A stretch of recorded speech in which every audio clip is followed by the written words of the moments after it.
వచ్చి తమ సంఘీభావం తెలియజేయడమే కాకుండా జగనన్నకి తమ కష్టాలు చెప్పుకోవడం మనందరము చూసాం. ఇంత జన ప్రవాహం వచ్చి జగనన్నకి బ్రహ్మరథం పట్టడం చూసి ఇప్పుడు తెలుగుదేశం పార్టీ నాయకులకు, ముఖ్యంగా చంద్రబాబు నాయుడు గారికి, అతని కుమారుడైన లోకేష్ గారికి ఇప్పుడు నిద్ర పట్టట్లేదు.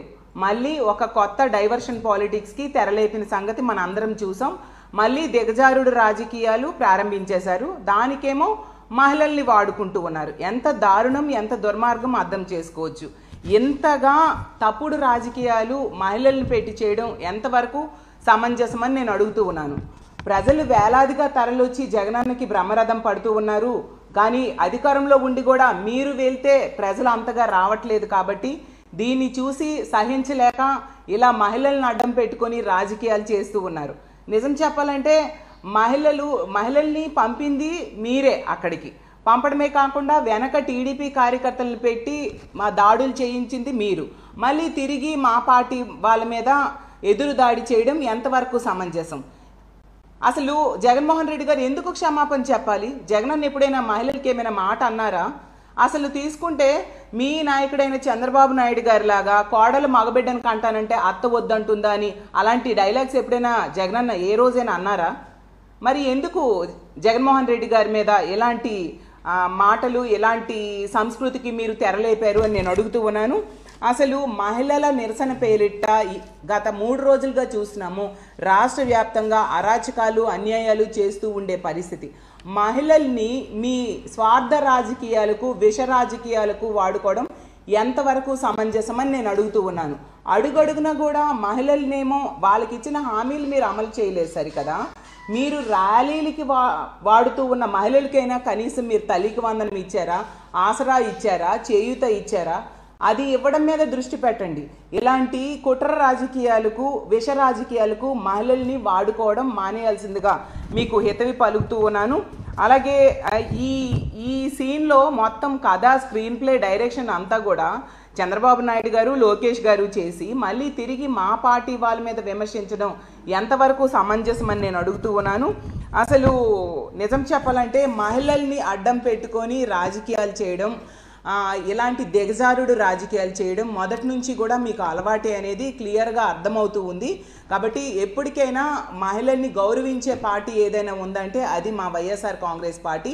మా అధ్యక్షులైన జగన్మోహన్ రెడ్డి గారు, అతను ముఖ్యమంత్రిగా ఉన్నన్నాళ్ళు కూడా మహిళల్ని ఆర్థికంగా, రాజకీయంగా, సామాజికంగా ఉన్నత స్థానంలో కూర్చోబెట్టడానికి, వాళ్ళు రక్షణతో బ్రతకడానికి అన్ని చర్యలు తీసుకున్నారు. ఈరోజు తీసుకుంటే మీ తెలుగుదేశం పార్టీ, మీ కూటమి ప్రభుత్వం అధికారంలోకి వచ్చాక మనం చూస్తే అడుగడుగునా కూడా మహిళలకి ఇచ్చిన హామీలు తొంగలో తొక్కడమే కాకుండా, వాళ్ళకి నెట్ట నిలువుగా మోసం చేయడమే కాకుండా, వాళ్ళ రక్షణని గాలి కొదిలేసి ఈరోజు మహిళలు ఎటువంటి ఆసరా ప్రభుత్వం నుంచి, ఎటువంటి భరోసా ప్రభుత్వం నుంచి లేక, రక్షణ లేక ఈరోజు గాలిలో దీపాల్లా వాళ్ళ మాన ప్రాణాలు ఈ రాష్ట్రంలో ఉండే పరిస్థితిని మీరు కల్పించారు.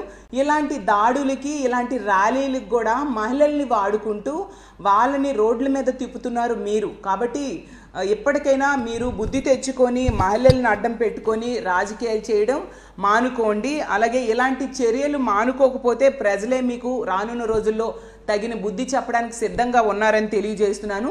ఇలాంటి ఆటలు, వక్రీకరణలు ఎంతో కాలం సాగదు. అవేవి శాశ్వతం కాదు. ప్రజలు అన్నీ గమనిస్తూ ఉన్నారు. ఎన్నో రాజ్యాల్ని, ఎన్నో ప్రభుత్వాల్ని ప్రజలు చూశారు. కాబట్టి అడుగడుగునా కూడా మీరిచ్చిన హామీలు అమలు చేయకుండా ఇలాంటి డైవర్షన్ పాలిటిక్స్ చేస్తూ పబ్బం గడుపుకోవడానికి ప్రయత్నిస్తే అది ఎల్లకాలం సాగదని తెలియజేస్తూ ఉన్నాను. ఫైనల్గా నేను చెప్పేది ఏంటంటే, మహిళల్ని ఇలాంటి దాడులకి మీరు ఉపయోగించుకునే బదులు వాళ్ళకి ఇచ్చిన హామీలు అమలు మీద దృష్టి పెడితే బాగుంటుందని తెలియజేసుకుంటూ, ఇలాంటి డైవర్షన్ పాలిటిక్స్, ఇలాంటి కుట్ర రాజకీయాల్ని ఎప్పటికైనా ఆపాల్సిందిగా మీకు తెలియజేసుకుంటూ సెలవు తీసుకుంటున్నాను.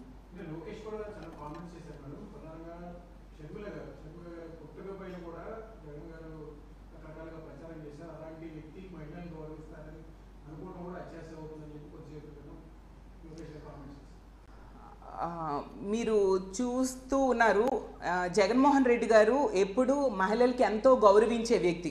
అసలు తెలుగుదేశం పార్టీ అధ్యక్షులైన చంద్రబాబు నాయుడు గారే కోడలు మగబిడ్డను కంటానంటే అత్త వద్దంటుందా అంటూ మహిళలు పుట్టుకునే కించపరిచిన వ్యక్తి మనందరం చూసాం.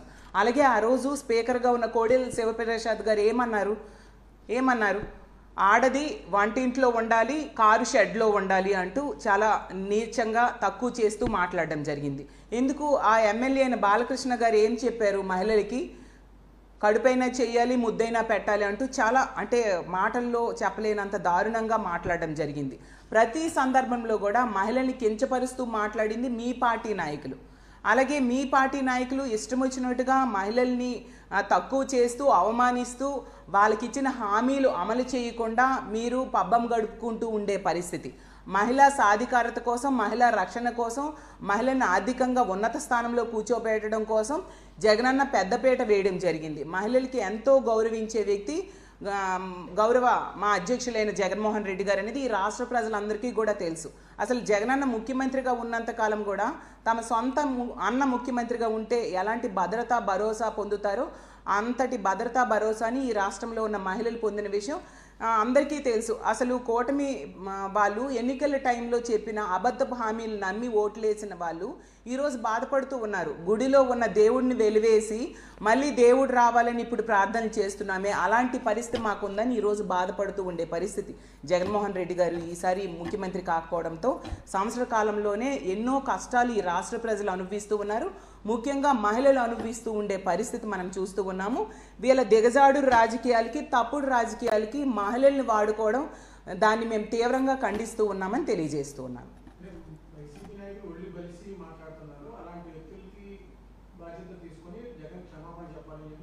అదే అండి, ఎందుకు జగనన్న క్షమాపణ చెప్పాలి? చంద్రబాబు నాయుడు గారి లాగా కోడలు మగబిడ్డను కంటానంటే అత్త వద్దంటుందా అనేసి ఏమైనా అన్నారా?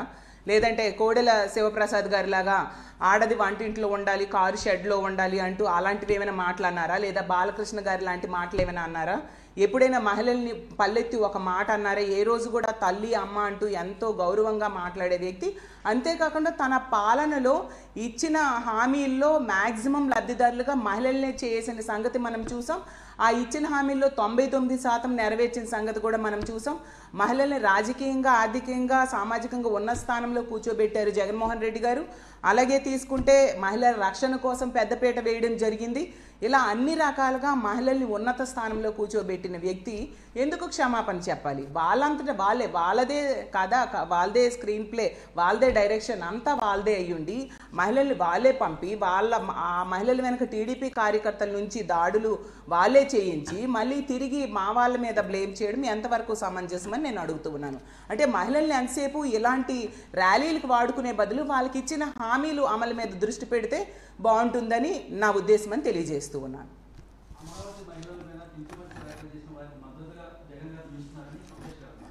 ఏ రోజు కూడా అలా నిలవలేదండి. మీరు చూసే ఉంటారు. అసలు ఒక డిబేట్లో ఒక వ్యక్తి మాట్లాడిన మాటలకి మా పార్టీకి ఏంటి సంబంధం? మా పార్టీకి కానీ, మా జగన్మోహన్ రెడ్డి గారికి కానీ, జగనన్న కుటుంబ సభ్యులు కానీ దానికి ఏంటి సంబంధం? ఆ వ్యక్తి క్షమాపణ అడగడం జరిగింది. అంతేకాకుండా సాక్షి టీవీ కూడా ఖండన విడుదల చేయడం జరిగింది. అలాగే మా పార్టీకి సంబంధం లేదని కూడా మా పార్టీ చెప్పడం జరిగింది. మా పార్టీ ముందు నుంచి కూడా ఇలాంటివైతే ఎప్పుడు కూడా సమర్థించదు. అది ముందు నుంచి కూడా మనం చూస్తూ ఉన్నాము. వెంటనే అందుకే ఖండించడం జరిగింది. సంబంధం లేని విషయాల్ని వీళ్ళు ఈ విధంగా ఏదో ఒకటి డైవర్షన్ పాలిటిక్స్లో భాగంగా ఈ విధంగా చేస్తూ ఉండే పరిస్థితి మనకు అర్థమవుతుంది. ఎందుకంటే ఈరోజు ఇచ్చిన హామీలు ఏ ఒక్కటి వీళ్ళు నెరవేర్చలేదు. అంతేకాకుండా తీసుకుంటే మహిళల రక్షణ గాలికి వదిలేశారు. ఇన్ని హామీలు ఇచ్చారు, 143 హామీలు ఇచ్చారు, ఏ ఒక్కటి కూడా ఈరోజు అమలు చేయలేదు.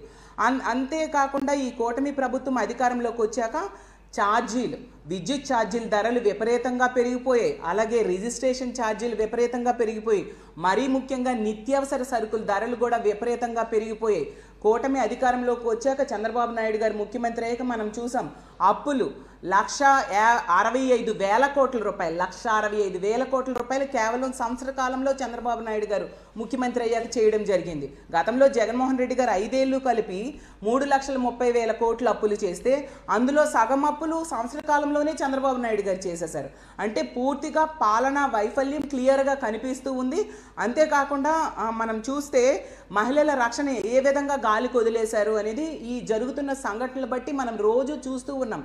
ఈరోజు ఈరోజు ఈ రాష్ట్రంలో ఉన్న ఆడబిడ్డలు ఈ కూటమి ప్రభుత్వంలో ఎలా బతకాలి దేవుడా అని బాధపడే పరిస్థితి. రోజు మహిళల మీద అత్యాచారం కానీ హత్య కానీ చూడని రోజు లేదు. ప్రతిరోజు చూస్తూ ఉన్నాం మనము. అంత దారుణంగా మహిళలకి రక్షణ కల్పించలేని పరిస్థితిలో అత్యంత నిర్లక్ష్యంగా మహిళల భద్రతని గాలికి వదిలేసిన పరిస్థితి మనం చూస్తూ ఉన్నాం. సో అన్ని రకాలుగా ఈ కూటమి ప్రభుత్వం ఈ సంవత్సర కాలంలో వైఫల్యం చెందింది కాబట్టి దాని నుంచి డైవర్ట్ చేయడానికి ఇలా లేని విషయాన్ని ఉన్నట్టుగా మాట్లాడుతూ జరిగిన సంఘటనని వక్రీకరిస్తూ ఇలాంటి పనులు వీళ్ళు చేస్తూ ఉన్నారు. అలా తీసుకుంటే టీడీపీ ఆఫీస్లోనే తెలుగుదేశం పార్టీ నాయకులు కార్యకర్తలు ప్రెస్ మీట్స్లో ఎంతో దారుణంగా మాట్లాడిన పరిస్థితి మనం చూసాం. అలా అయితే చంద్రబాబు నాయుడు గారి మీద, వాళ్ళ సతీమణి అయిన భువనేశ్వరి గారి మీద, కుమారుడైన లోకేష్ గారి మీద కేసులు పెట్టాలా చెప్పండి. అలాగే ఎల్లో మీడియాలో తీసుకుంటే మనం చూసాం, ఎన్నో డిబేట్స్లో ఎంతోమంది ఎంతో దారుణంగా మాట్లాడిన పరిస్థితులు చూసాం. మరి ఆ యాంకర్స్ మీద ఎందుకు కేసులు పెట్టలేదు? కాబట్టి ఇక్కడ ఈ సంఘటనలో మనకు క్లియర్గా అర్థమవుతుంది, ఇది ఖండించినా కూడా